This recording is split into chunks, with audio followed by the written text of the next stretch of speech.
everybody. Welcome to our very first interview with what I'm calling Inside the Mind of an Artist. And today I'm interviewing the contemporary painter, Krista Harris, which I'm so excited to have her here.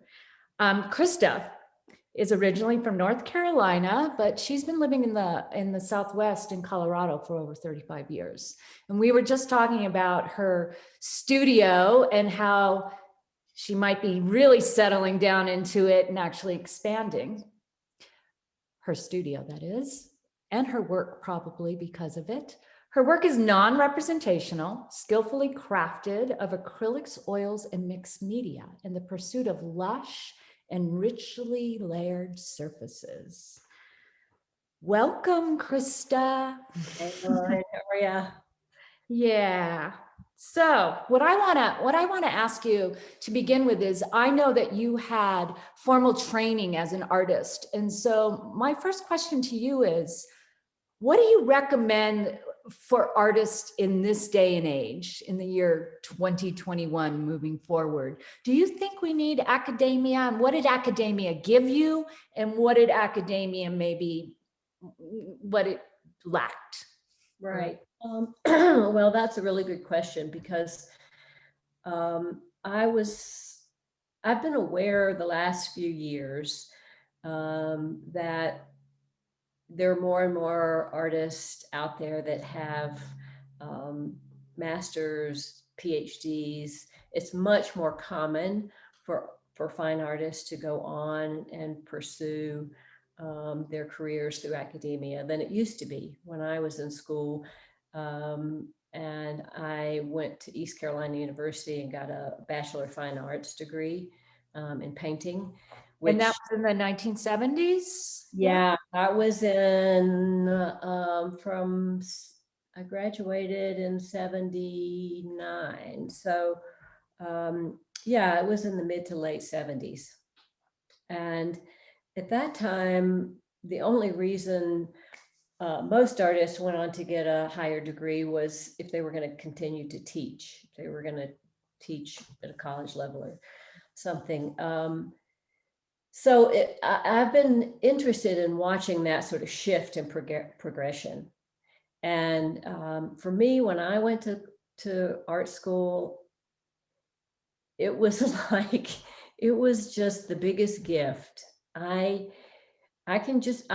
To this day, I can just go right back mentally to where I was the first week of being in those studios, and sculpture studios and fiber artists, and just not even being aware before that there was that kind of environment, and also being extremely conscious that I had been given this gift. It was like getting a pass from society for 4 years to do nothing but art. There were no strings attached. There was no expectations except to show up and do the work. And the energy of it was just phenomenal. And I knew every second of the time that it was a gift, that I didn't know what I was going to do after that. I hadn't, you had your daughter at that point? No, my daughter came much later in my life. At that point, the only thing I had was art.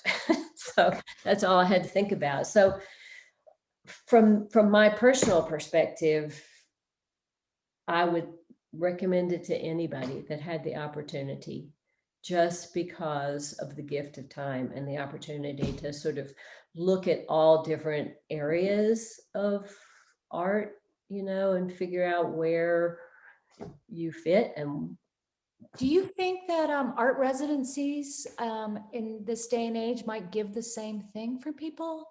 I think that art residencies are just a phenomenal opportunity. Yeah, and amazing.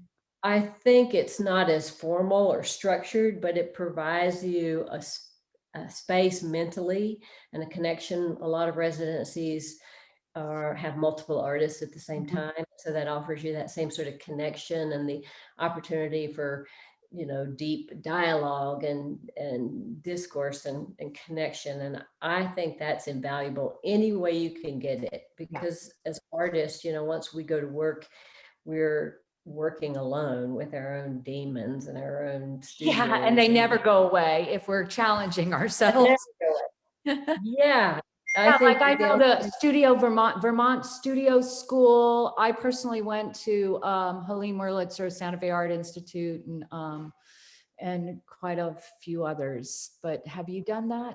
Done the art residency as well every once in a while? I have not. It's way up there on my to-do list. Way up Yeah, there. I'm listening too. Yeah, when my daughter was young, oh, I'm gonna turn those off. Sorry, because they're gonna Fine, come we like the through. bells. It's like chiming little angels.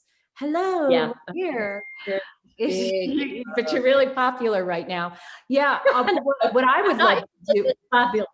It's just what I um, would love to do is kind of get an idea. I'm going to show some images of your work, but something that really struck me, and that was yeah. I heard it in an interview or from somebody else. I can't remember. I don't think it was you and I talking at all, but that one day, and this gets me to my second question of how you got to your mature work or do we Oh, ever, are we always evolving into our mature work? But your yeah, daughter was in the studio and she had such freedom. She was painting yeah. alongside you and you were like, oh my goodness. And what did that provoke? And was that the beginning of your here's your daughter right here, older, probably that wasn't when she was doing the doing at a young age. But could you talk to us a little bit about all that? Yeah. So after graduation, I sort of realized that I needed to get a job and make a living, and uh, you know, uh, my my Bachelor of Fine Arts degree prepared me to paint, but not really much beyond that. So that was one of the limitations of a degree at that time. They just didn't give you those kinds of tools.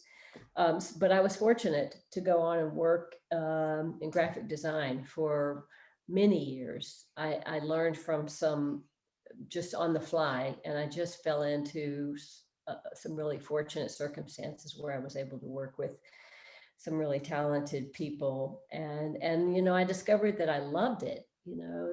I really had that sort of it did sort of straddle the creative, parts, as well as provide a really good living, and I loved learning that. I love learning something new. But throughout all those years, I still considered myself an artist, and I continued to paint on, outside of my work, and but my art at the time was, for many years, was a super realistic. Mm. And I loved the figure. I loved to draw, and that sort of always came through. But as time went on, and probably because I worked as an illustrator as well, that those super realistic things began to feel um, sort of more like an illustration than something personal that I wanted to express in my work. So about at the age of 50, the ripe age of 50, I realized that my father had just died, and I just suddenly, had that epiphany that time was limited, and really time was all I had at my disposal. And at that point, I was also less concerned about failing or not having tried, than just saying, oh, I forgot to do that. I forgot to really see if I could make it as an artist. But did you feel a yearning to start loosening up? Was that part of the Yes. artist kind of better get on it?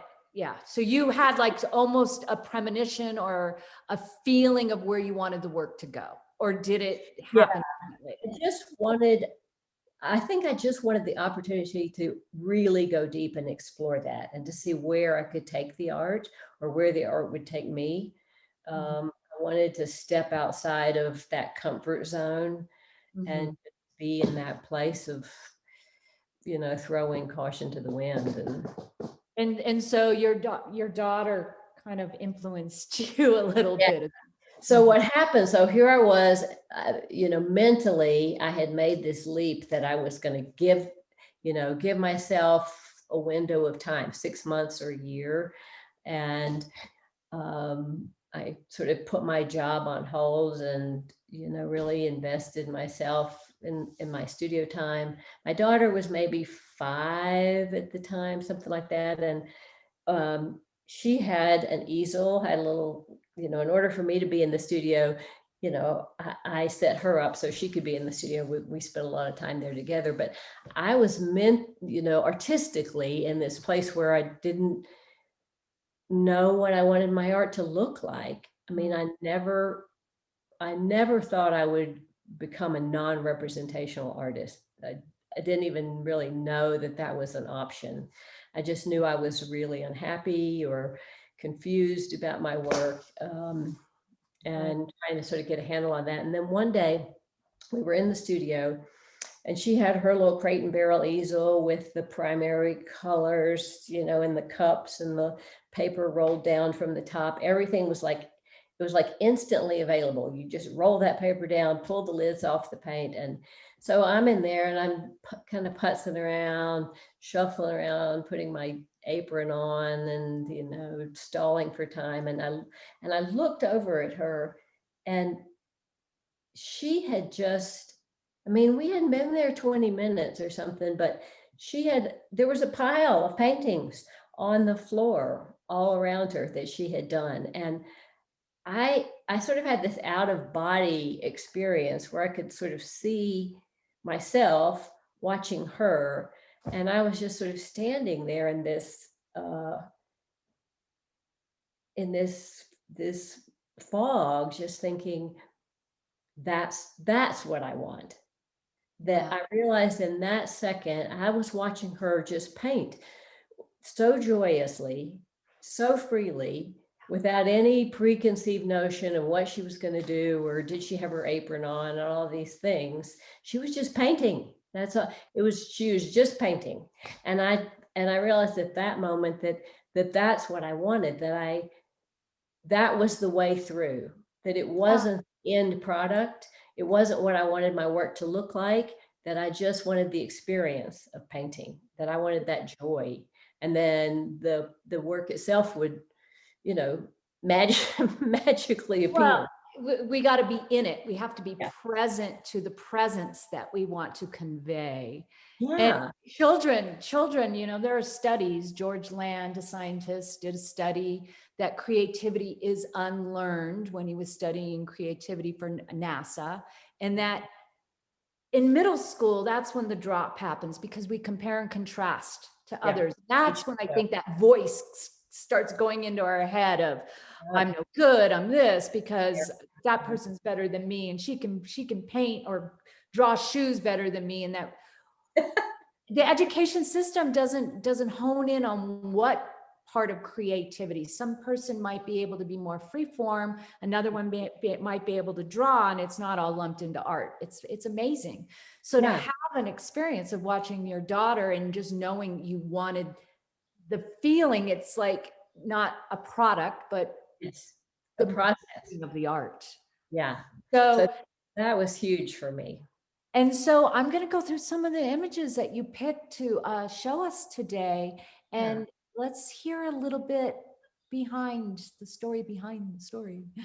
Yeah, so I went along that path, and then I kind of tiptoed out of representational work, for a couple of years maybe, where there would be a figure or a horse or some real solid representational imagery. And then pretty soon I realized that the parts that I loved most were the less concrete images. For me, I realized that as soon as I had identified something as being identifiable, that I stopped engaging with it. You know, I would label it, oh, it's a painting of such and such. And as soon as I had identified that, as soon as my brain had locked in on that, I was done with it. You know, I didn't need to think about it anymore. I didn't engage with it. And so that's when I began less representational work. And Tell me about this piece. What's the size, and does it have a title, and is yeah, I'm trying to, this piece is called Foraging. okay. It's pretty large. It was recently in a show in Telluride. Um, I'm thinking it's like 54 by 58, Oh, some it's big. See, okay, yeah. pretty big, because size for me became really important with abstraction, in that it allowed me to sort of be in the piece as opposed to standing separate from More the of piece. a somatic, like your body can be Yeah, involved. you could walk right into it. That's important to me. So Yeah. Did I go too fast? Was there another no, thing? that's fine. So foraging went through a lot of iterations before I settled on it. This piece is called um, Solstice with Jupiter, I believe, and it was back in, in the spring, when there was that big hype about the moon and Jupiter lining up, and it was the But we best. have 4 planets that lined up. That Yeah, hadn't happened in centuries. right. And I was so excited about that. And for me, visually, it sort of became a non-event. It was much more spectacular on Instagram or on the computer that was. Well, it's internal. It's actually, the planets are known to compel and have an emotional component when you start conjunctions, and Jupiter is about expansion. Yeah. And this piece definitely, for me anyway, has this spiraling up. Yeah. So I decided I would just paint my own celestial event, or my own version of that. And that's what that became. And it was also a sort of a beginning of my exploration, or a reintroduction, with oil paints. I'd been painting with acrylics and mixed media for a while, and I'm just starting to shift back into some oil paint. So I was exploring that a little bit as well. I have a question for you, that a lot of artists out there kind of ask this question: to put the signature on the painting or not on the painting, to put it on the back or on the front. And I'm noticing you have it here. Could you speak a little about how you feel about that? Yeah, so that's another thing that's transitioning a little bit for me. I've traditionally signed my work in the lower left-hand corner. I also sign it on the back, and I am at the point now where I'm trying to sort of let that signature on the front go. It seems unnecessary. It's sort of like painting the edges. Somebody asked me recently about, how do you paint your edges? And I said, well, that's personal, but for me, it's sort of evolving. And I kind of feel like right now that edges are for amateurs or something. Well, if you go to a blue chip gallery, that most of them have the painting, Yeah, whatever the happens. sides are left with the paint. Yeah, So they can see the process. That's sort of where I am with that piece. Yeah. It is personal though. If and some galleries want certain things, like I know here in Santa Fe, New Art Gallery, he wanted all the edges painted just a certain gray. Yeah. Yeah. And that kind of, and then some want white, and then the more elaborate frames, I'm like, I'm not going there. I know, if you want to frame it, you can, but this is just how it leaves my studio. So this one, yeah. So you've got it in the left-hand corner. This has so much movement and energy. Whew, this was a commission piece that I did about a year and a half ago, and it's in Washington, D.C., in this historic building that was redone, and I really enjoyed doing this piece. So it's another really large piece. I'm trying to remember the exact. Hello, Angel. In the 50s, like 54 by. I think it's a little bigger than that. I think it's like 72 or 80 inches tall. I could probably bring that up and tell you, but it's a pretty big piece. Yeah. Yeah, that's my favorite, So your reflection while you're painting and your reflection of knowing when a painting is done for you. Mhm. So Yeah, that's the $1 million. it is a $1 million question. Are you, when you're working, are you considering right away, or do you wait for process to kind of go, and then you slow down into considerations? Yeah, that's an important part of my process, is that I try and keep the work in flux or in the game or open to all possibilities as long as I can. It just feels to me like it's evolving, it could go this way, it could go that way. It's still got life. It doesn't proceed, from point A to point B. And so I try and keep it that way as long as I can. And then at some point, something will happen. The composition will start to settle, or the color palette will start to settle. And at that point, I spend more time sort of looking at it and thinking about it than I do working on it. Yeah. But Okay, I can relate to that. And do you know when the painting is done for you? Like is this like a experience that you get to have again and again, or does it change, is what I'm asking? Or yeah, it does change a little bit. In a perfect world, you make one last passage, one mark, one thing, and you step back and you go, that's it. That's as good as I can, that's as good as I can make it.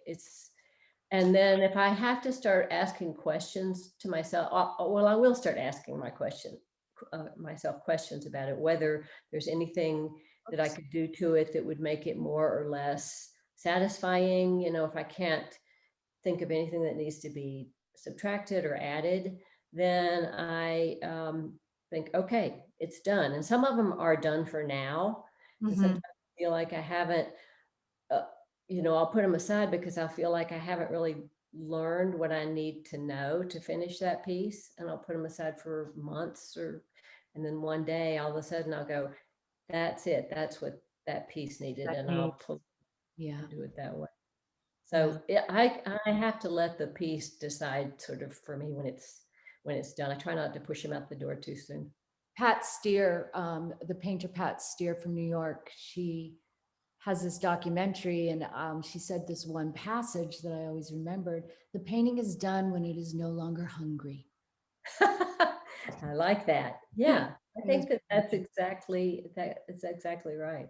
And the painting behind you, I noticed, is it done, or are you in progress? Oh, no. So this is very not done.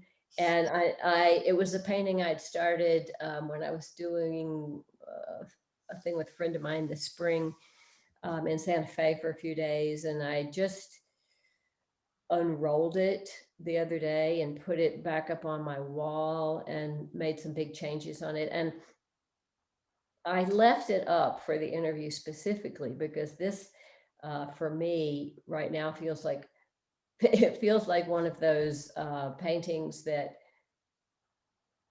may be something that you learn more from bad paintings, and as you learn as much from what you consider the not quite as successful paintings as you do from the ones that are successful. And this may be one of the unsuccessful ones. I'm not sure yet, but it's got a lot going on. Yeah, and from here it looks great. Well, I like to take my problem children up and put them in my bedroom. So the first thing I see when I wake up, and what I see before I go to sleep, and then like, show me in a dream. Yeah, I know. Reveal tell me what you want to be. Sometimes it happens, it's a way of working.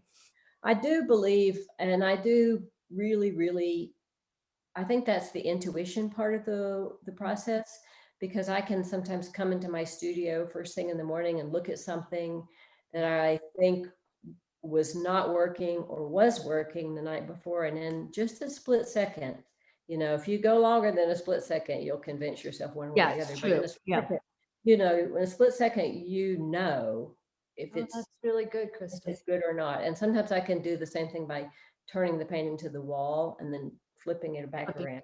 Yeah, Or a mirror. Sometimes you're more objective. You get to stand. right. A little distance. I have a rolling mirror in my studio. Huh. I don't have room for a rolling mirror, but I might. Maybe I'll add that.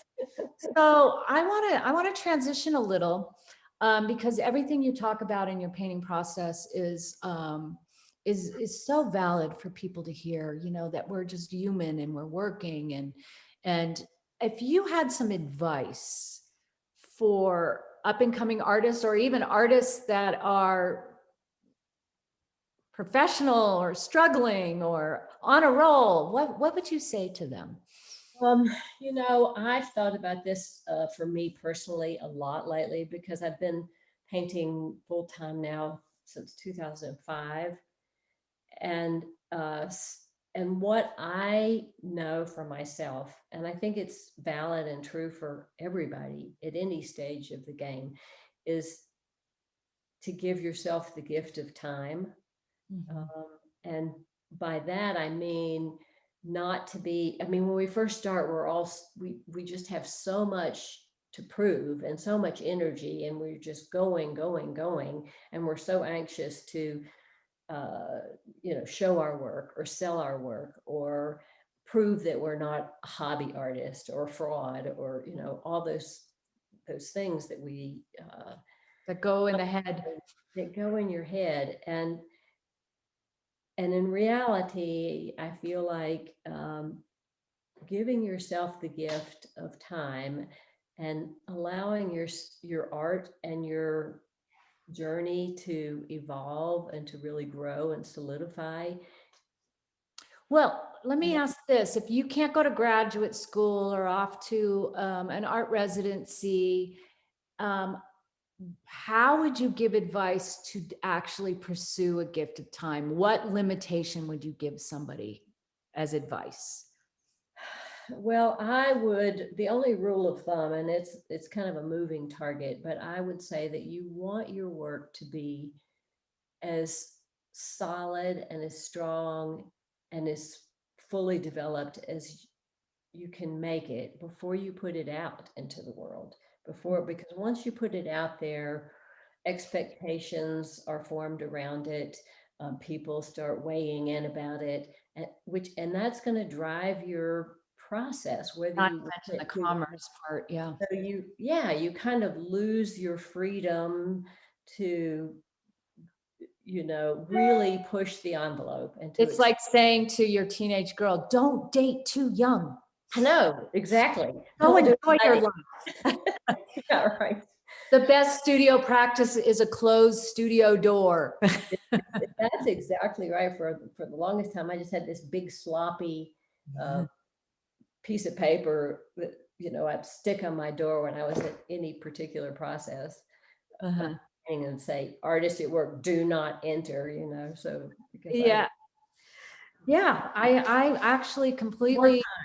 And even now at the age, in the place that I am, I just think time is the only thing that I feel like I have that's worth any currency.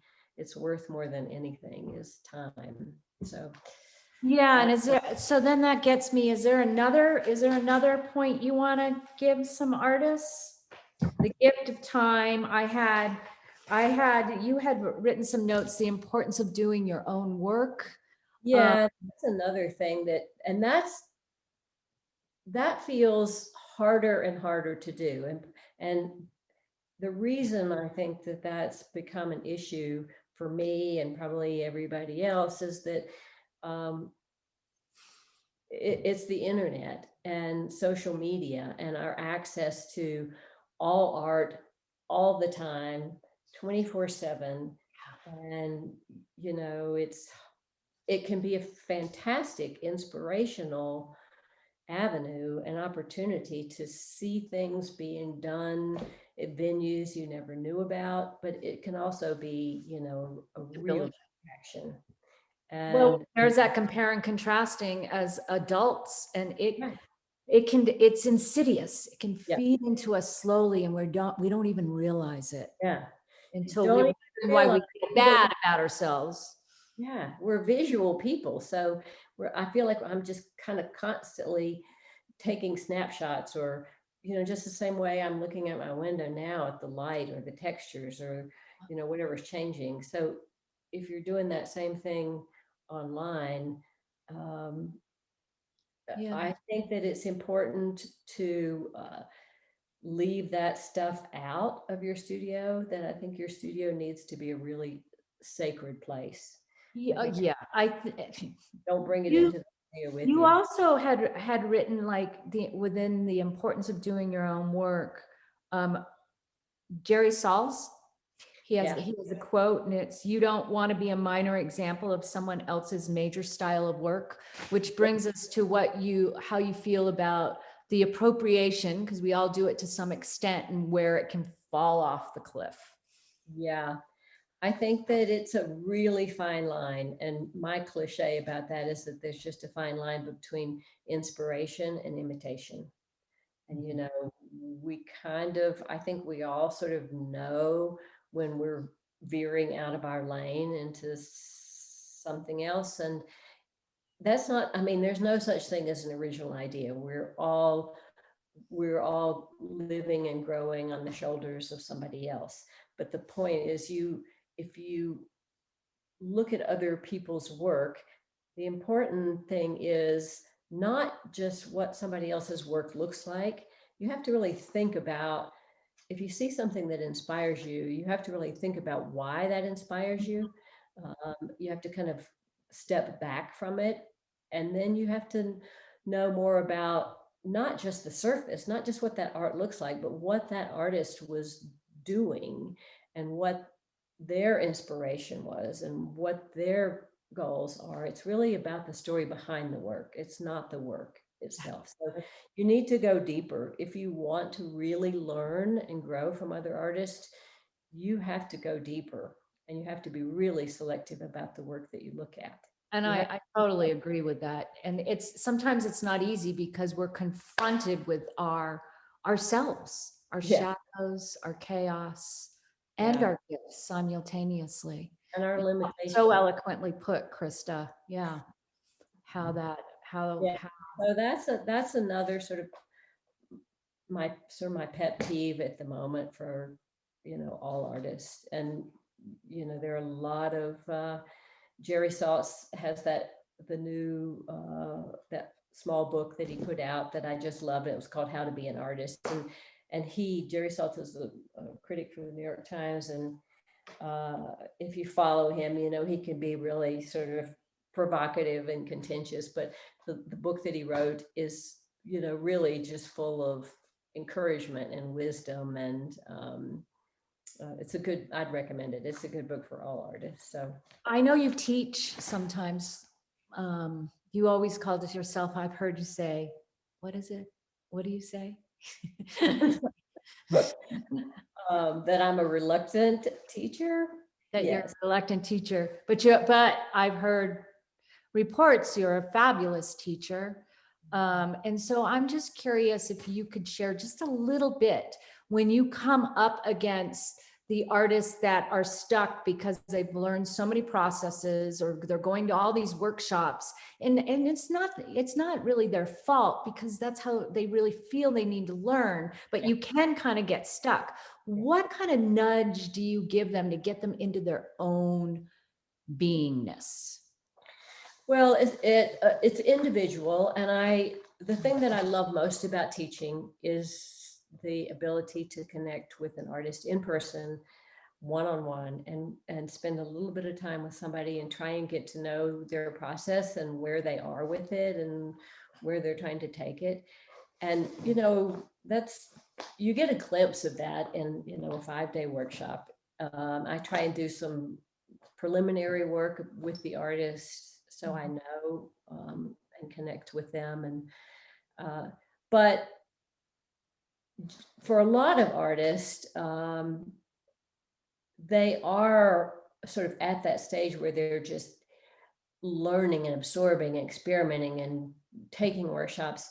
And so for a lot of artists, all you have to say to them is that they know enough of that now. They need to step back, and then they need to go into the studio and put their head down and work and figure out which of those things really resonate with their process, and to really go deep enough and to figure out why they're doing what they're doing. Which kind of flips back to starting with the gift of time. Yes. Commanding time for yourself without trying to get the shows and the this and the that too soon. Yeah, Too exactly. soon. Yeah. That's Yeah. fantastic. Thank you. Anything else you want to mention about that before? I thought I'd ask you about some of your influences, and you gave me some slides and we can look at them together. Yeah, well, I think that kind of covers my the things that I would preach about right now, and just to kind of encourage people to keep working, and to go, just trying to know yourself and question everything you do and why you do it. Be careful who you listen to, who you elicit, even your own voice. Be careful listening to your own voice. And just, put a lot of time into your studio. That's do the work, do the work, do the work. The work. Yeah. Yeah. So some influences of who you chose to discuss. I'll start with the first one, who is Martinez Celaya. Yeah. And I'm wondering why you chose this piece. I'll just say Martinez Celaya is a contemporary Cuban-born painter, sculptor, author, and former scientist Mhm. whose work has been exhibited and collected by major institutions. Mhm.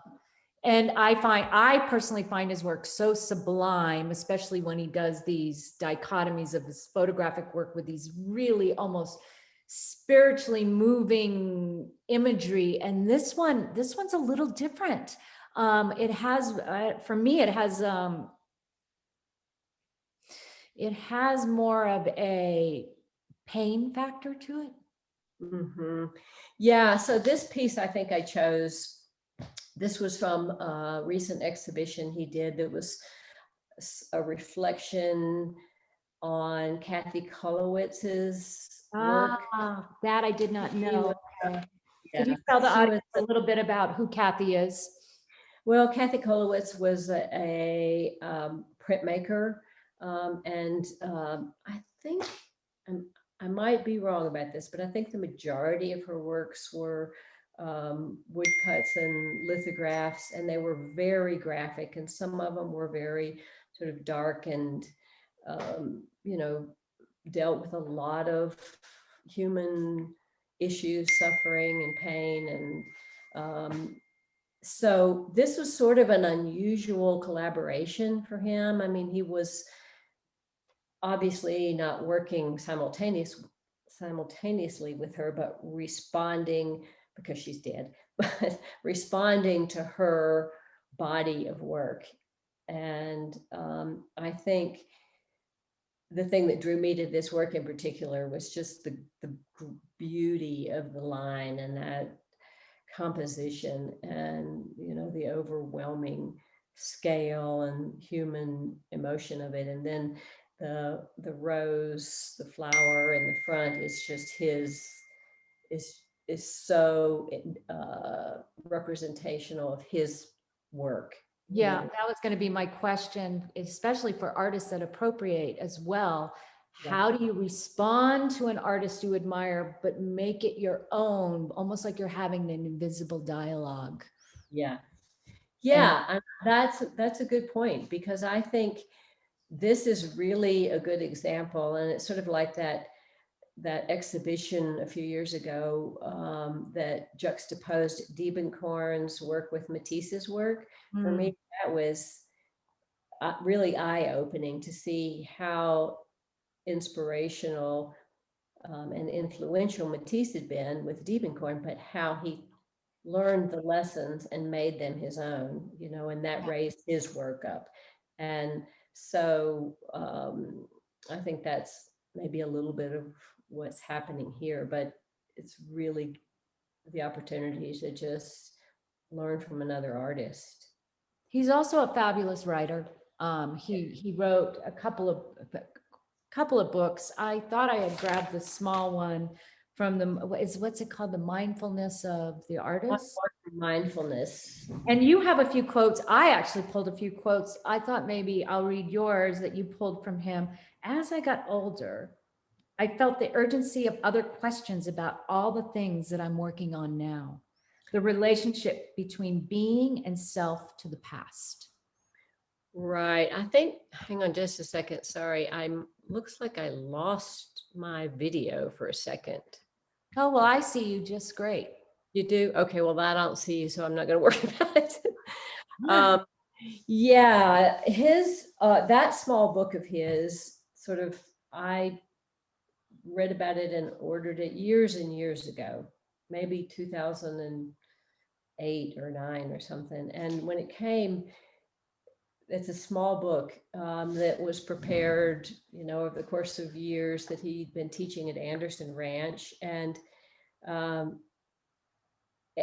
you should see my copy of the book. It's just every page has a sticky note on it, because it was the first time I had run across his work, and it just so resonated with me on so many levels, because he really holds artists to the highest standards, and challenges you on every front, and Yeah.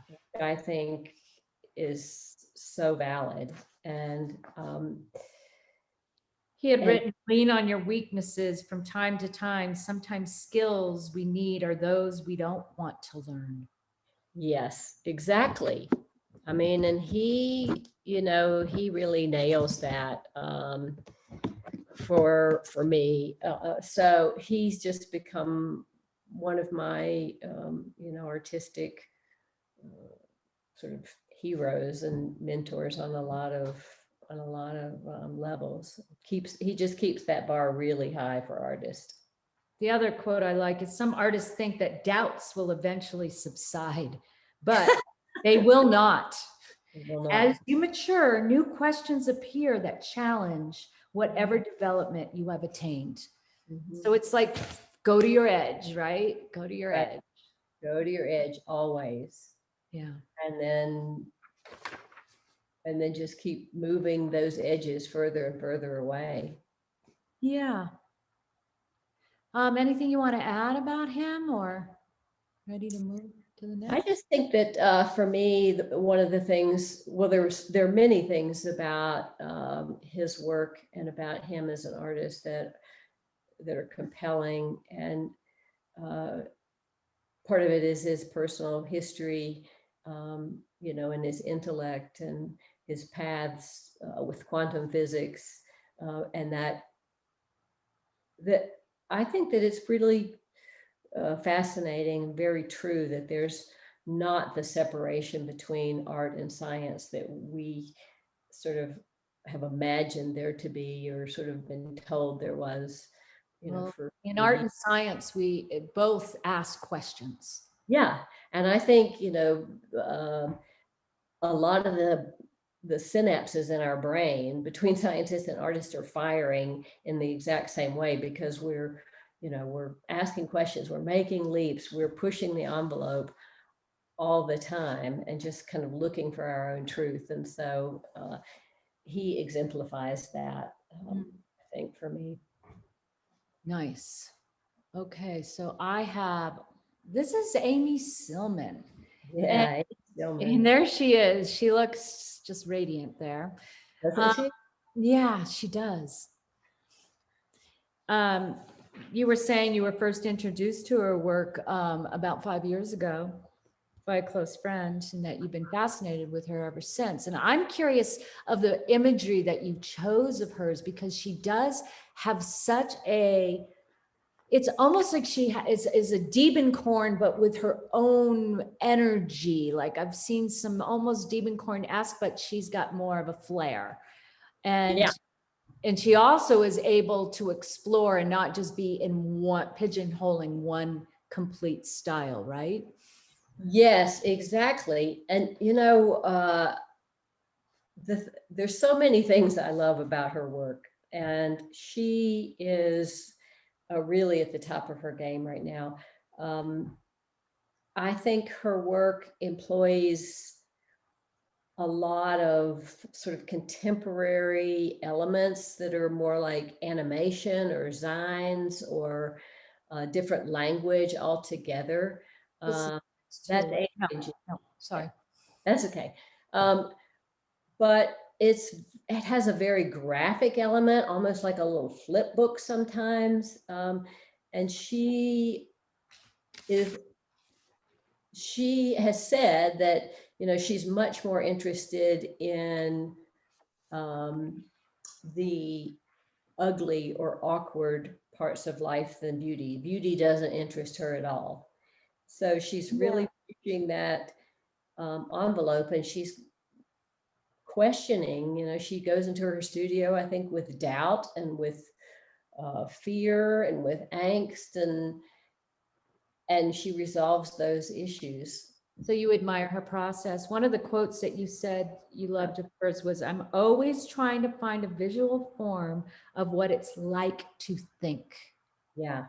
We have these filters, and it's like thinking can take on so many forms till it's non-thinking, or, Exactly. we can read so much in that. It's just really beautiful.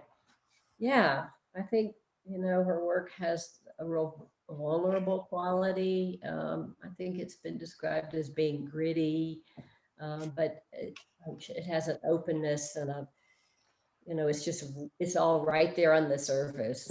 She's She's also not holding quirky. back. Yeah, she's got a Yeah, quirk. she's not working. And She's her definitely writing's not. a little quirky as well. Like I had written something and I was like, oh, that's kind of odd. It was unprecedented times, 2017. Call me old fashioned, but I don't understand why artists go to art fairs, networking while someone sells your work from a booth. We Yeah, don't get why this is fun, but whatever. I thought, I I just know. thought that was funny. Yeah, she's very frank, and Yeah. She's like, we have no answers. We have questions. yeah, we have questions. That's why we're artists. Yeah. So Yeah. she's definitely a hero of mine. Okay. And who do we have here? Adrian. Adrian Genie. Adrian Genie. Tell me about Adrian, because I'm not familiar with Adrian's work. Well, he sort of came on my radar in the last few years, and I'm just really fascinated by his work for different reasons. So each of the artists that I've discussed or mentioned so far, bring different things to the table for me. But Adrian Genie is a European artist. I think he is maybe Hungarian, and he paints in Berlin as well. His work deals with a lot of human history, some of very dark history, but one of the many things that I'm attracted to about his work are these odd juxtapositions of abstraction with references to figurative, organic forms. He puts forth a lot of questions about abstraction, and in one book, one dissertation that I was reading, he thinks that we're actually having sort of an art crisis, like the financial crisis, and that abstraction is just being sort of grossly regurgitated, as decoration. Formalism. Yeah, and that it's being led by the market instead of by the artist. That historically artists have been the ones who've said, here's the movement, and here's what it should be and where it should go. But I now, think I read that dissertation. Now it's all coming back to me. I just didn't know his work. Yeah. yes, but but visually, man, look at that painting. You I know, know, and I wanted to ask, is he working with collage and paint, or is it all paint? it's, as far as I know, all paint. If And he's I using just figure collage, with dog, it's called. Phew. yeah, I know. So if you're curious about his work, you know, do a little more. He's done series on um, Darwin, and he's done paintings of other artists, Van Gogh, or he'll do a lot of paintings of himself as Van Gogh, or the sunflowers. You know, he's really another one of those artists that are just, you know, rocketing. Rocketing. Yeah, and they're so gorgeous. I saw an exhibition of his at the Museum of Contemporary Art. The first time I had ever run across his work was in 2013, and I walked in and was just floored to see these works. It What was just the size of this is? a lot of them are very large.